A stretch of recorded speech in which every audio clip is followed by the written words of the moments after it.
Europe 1, il est 8h33. Thomas Soto. Et c'est l'heure de la revue de presse sans Natacha Polony ce matin qui est légèrement souffrante. Alors compte tenu de ses symptômes, on l'embrasse pas mais on pense bien à elle. Et merci à vous Samuel Etienne d'assurer un brillant intérim ce matin. Mais c'est avec plaisir, on pense bien fort à Natacha. Rebonjour Julie et Thomas. Alors je suis sûr que vous êtes nombreux à vous le dire, hein, vous qui suivez l'actualité de cette, c'est le moins que l'on puisse dire, étonnante campagne pour la présidentielle 2017, que d'incertitude. Une surprise chasse un rebondissement, un coup de théâtre succède à une péripétie. Comme le dit La Croix ce matin, c'est la une présidentielle, encore beaucoup d'inconnus. Tenez un exemple, je prends la une du Figaro. Au PS, la fuite vers Macron a commencé.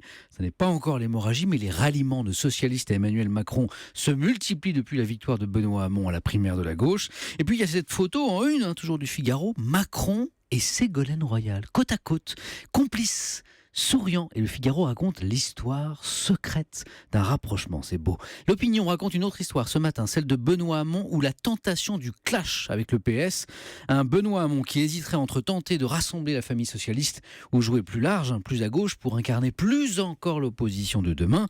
Et qui sait, Thomas, peut-être encore des rebondissements, des révélations dans la prochaine édition du Canard enchaîné dont on attend les bonnes feuilles dans quelques heures. Ça sortira ce soir en effet. Le Brexit. Thank you, le Brexit. Merci, le Brexit, pour ceux qui sont fâchés, mais alors très fâchés.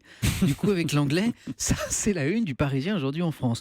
Le journal se penche sur cette étude inédite d'une société spécialisée en relocalisation. Génial. Le Brexit pourrait se traduire par la création de milliers d'emplois chez nous, en France. Dans la finance d'abord, alors que Londres s'apprête à perdre son passeport financier européen, vous savez, qui lui permettait jusque-là d'ouvrir les portes du reste de l'Europe à ses institutions financières. Dans la finance donc, mais pas seulement, certains grands groupes pourraient être tentés de déménager le siège social, de quitter Londres pour Paris, par exemple. Et puis, histoire de frontières. Encore, vous l'avez vu, Thomas, je le sais, cette une de Libération, Elle est étonnante, avec ce drapeau américain où les bandes rouges ont été remplacées par du fil de fer barbelé. Il s'agit bien sûr là du fameux décret sur l'immigration de Donald Trump, dont on parle beaucoup. Trump, peut-on l'arrêter ? Ça, c'est la question que se pose ce matin Libé, qui estime que le nouveau président américain entraîne son pays aux frontières de la démocratie. Fou furieux. C'est le titre de l'édito de Johan Hufnagel. Oui, Trump, avec sa bande de fous furieux fascisants, va tester tous les contre-pouvoirs de la démocratie américaine, va avancer ses pions pour mener sa contre-révolution raciste et ultra-conservatrice. Terrorisme d'État, dit ce matin l'édito de Libé. Et l'Opinion fait mine d'être surpris par les réactions aux premières décisions de Trump. Il tient ses promesses.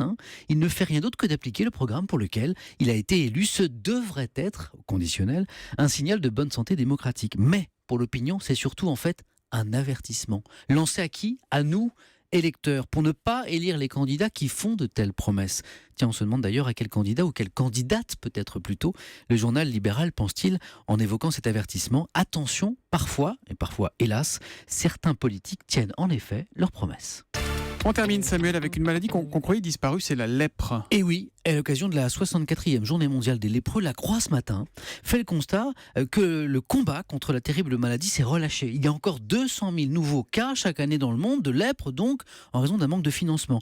La Croix est allée à la rencontre de malades comme Dig, 60 ans du Bénin, guéri aujourd'hui mais lourdement handicapé. Alors il survit comme il peut, de petit boulot en petit boulot. Longtemps rejeté par sa famille, il s'applique aujourd'hui à raviver les liens avec les siens, avec ses proches. Croyant, il a écrit sur son tricycle, lui qui a été si souvent montré du doigt, mis de côté, je cite ces quelques mots: « Je ne sais pas si vous m'aimez, mais moi, je vous aime ». C'est donc à lire dans La Croix. Samuel Etienne, restez avec nous, à mon avis, il ne m'étonnerait pas que Nicolas Canteloup vous épingle dans quelques secondes. Merci en tout cas Samuel, qu'on retrouve ce soir à la télé dans Question pour un champion et demain matin dès 5h pour la matinale, la pré-matinale d'Europe 1.